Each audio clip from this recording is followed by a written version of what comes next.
This is Cardiff. It has a few features that make it stand out, such as a castle, a few stadiums that host some quite big events, an arts and cultural centre, a government building, and a big river running through the whole thing. And tucked away in the middle of all this is Womanby Street. It's got a long 700-year history, and in recent times it's become a hub for Cardiff's alternative scene. But last year, some worrying news emerged from the street, and as a fan of the street and what goes on here, I decided to go down and speak to those who were there and find out exactly.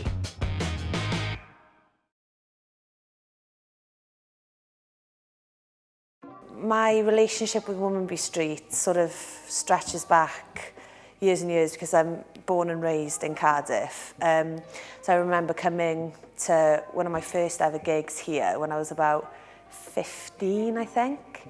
My relationship with the street has gone on since the age of 16. I saw one of my first ever gigs in this venue that I'm sat in now, here in Club Womanby. It was a band that I was very much infatuated with when I was 16, called Viva Machine. So many gigs that have happened on Womanby Street that kind of make my childhood of growing up. Probably one of the first ever gigs I came to on Womanby Street was Lone Atlantis. I remember just being 14, just about, was able to get into the gig and seeing one of my favourite bands of all time. One of my favourite recent gigs is probably seeing the Bronx upstairs, and just the energy was incredible. The age range, you had very young people, you had very old people, all coming together and just sort of enjoying it. My favourite Womanby Street memory is every single Hub Festival that's gone on. Hub Festivals been going on now for the last 5 years, which includes also places that you don't usually see as venues. So we use Castle Emporium, we use Fuel, Bootlegger, The Moon, upstairs and downstairs in Welsh Club. We use Tiny Rebel, we use City Arms. We also, just around the corner, use the Blue Honey Cafe as well. These venues open up the first sort of they open the doors to bigger and better things. So when Dempsey's was open, I believe Adele played to 4 people. And it's Coldplay, whatever you may think of them, started out performing out in club. And then on the same day we met with a Welsh Government minister. They were performing over in the Principality Stadium. And that's the journey that these venues provide. It allows bands who are kind of just starting to start their professional career, that are, exploring different music, different styles, different audiences. It gives them a place to learn and get that experience and build up their profession. There's just so much that goes on here, and yeah, it sort of gets forgotten about. But I mean, the true heart of the street is the music that goes on here, and you see so many bands sort of passing through here. And where else in the world or in this country can you say that there is an entire street dedicated to grassroots live music? It's like the beating heart of live music in South Wales, this street. But it's more than that. It's a combination of 10, 15 different types of communal groups that come together.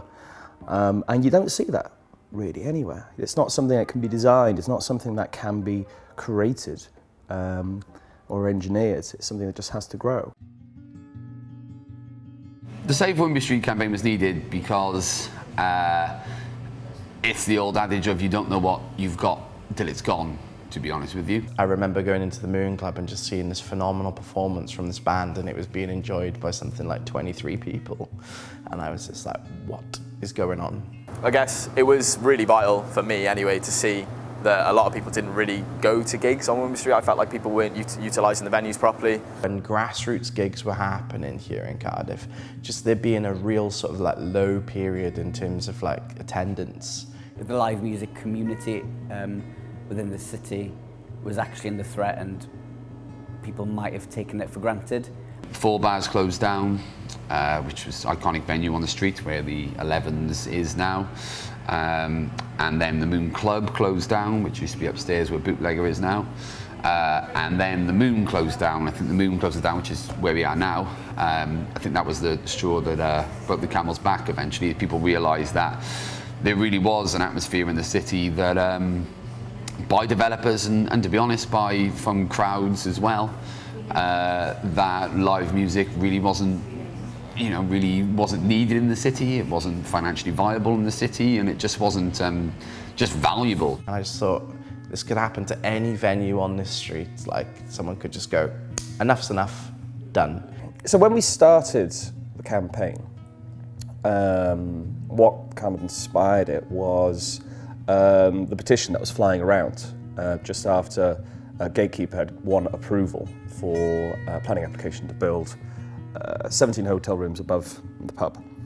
And that had basically snuck under the radar. No one spotted it. I think only about 2 or 3 formal objections were put in, and it was approved.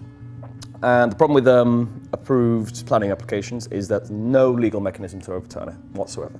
You had a lot of developments that was being planned for the street, which is really where Save Womanby Street came in. I think the reason that Save Womanby Street was so effective was because it activated people. A lot of people were angry about this. We were angry about this, but they didn't necessarily know the system of how local and national government works. So I think when all the venues closed down, Save Womanby Street was utterly needed just to galvanise everybody, to be fair.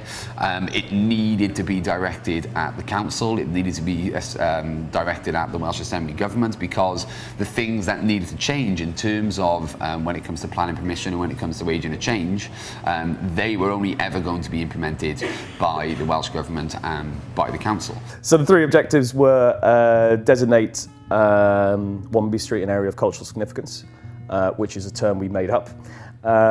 Also to amend Cardiff local planning to protect live music venues. And then thirdly, work with Welsh Government to protect all music venues across Wales. It was a big protest where they walked down to City Hall to try and get this agency of change passed. It was really about Save Womanby Street allowing or forcing the government and the council to understand that people, even if they don't see value in live music and they don't see value in nightlife and they don't see value in the artistic community in this city, that everyone else did. It was needed because just the nature of our cities, the nature of our developments. And we're not against progress, we're not against developments, but that can't be at the cost of our soul, of our culture. You can't just pave over everything that makes a city special and just have this homogenized husk where a community once stood. So, yeah, I would say that's why it was needed. It's very important to have the late licensing for selling alcohol for venues and pubs and anywhere that wants to put on live music, because unfortunately it's one of the main sources of income. It's not only just a live music venue, we have to also depend on club nights bringing punters in.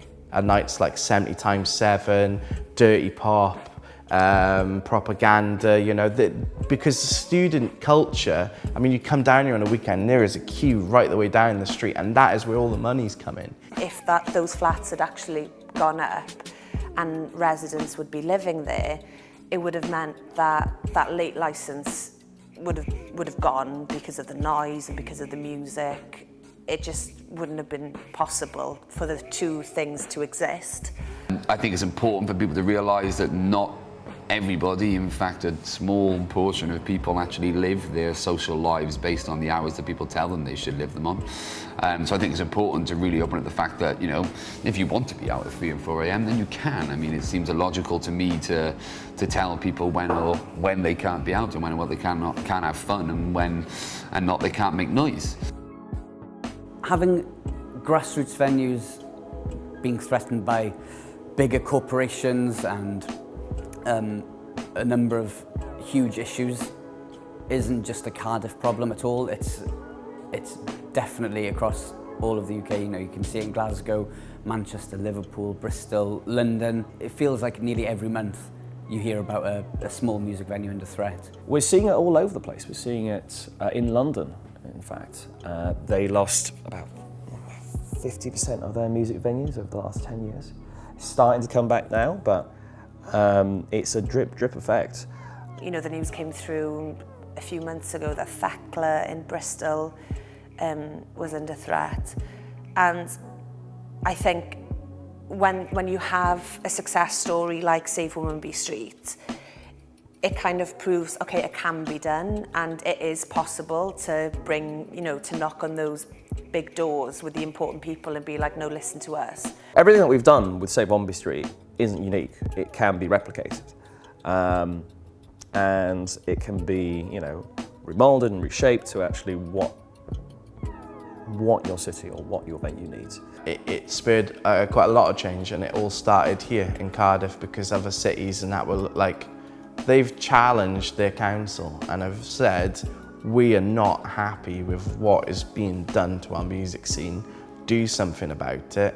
And they've got the agent of change now implemented in our country, which means that anyone that comes in and wants to you know, develop a space in an area deemed of cultural worth, then all the costs and problems associated with soundproofing are on the developers. The hope is more and more people will see this and go, you know what, I could do a better job. And then go off and start their own thing and do their own thing. And again, when I was saying it before, it comes back to that decision to take responsibility to act. And I think what we've shown is things can change, they can improve, you can fight back. You know, the destruction of our music is not a certainty. And we do not have to rely on the goodwill of others or elites to, you know, to protect our music. We can fight back on our own and we can win. You wouldn't go to the Sahara and complain about the sand. So why would you come to Womanby Street and complain about the music? I think the future of live music in Cardiff is in good hands and is looking a lot better now than it did maybe a few years ago. What the future of Cardiff music is, it's optimistically uncertain. It's very, very exciting here in Cardiff and in South Wales especially. A lot of new bands are constantly doing things. You're seeing new promoters pop up around the place. We have a real opportunity that we have created, that we've built to change the nature of our city. And I don't know what that'll look like. And that should be terrifying, that should be, you know, a cause for concern, but actually I think that's wonderfully optimistic. We're not bound by anything, we're not bound by any precedents, we're not bound by anything other than the limits of our imagination and our political will. I think the way that it can expand is by giving opportunities and making sure that people have the financial backing and the opportunity to create independent businesses based around live music culture and late night culture and entertainment culture and artistic culture. Cardiff Council are currently writing a live music strategy with an external company called Sound Diplomacy. I've had the privilege of sitting on a couple of their round tables and really addressing kind of like what are the issues surrounding Cardiff's live music scene, what can we do to make it better? I think then it's about exporting the idea that we've got here, exporting the artists that we've got here, exporting the bands that we've got here, and exporting our community elsewhere as a product almost to show how it can be done, and allowing that then to go on to other cities and for Cardiff to be held up as a shining example with the support of our council and our local government as well. And I think it can only be beneficial to the local government and the council. And I think if we hold fast and we push and we work as a collective, then we can make something that isn't just about this street, not just about music venues, but every aspect of our culture in Cardiff. There's a good future and a very healthy future ahead for live music in Cardiff, and I'm really excited to be a part of it. Yeah, I think it's about making the ground as fertile as possible. And then we'll see what kind of like blossoms from that. But yeah, I don't know.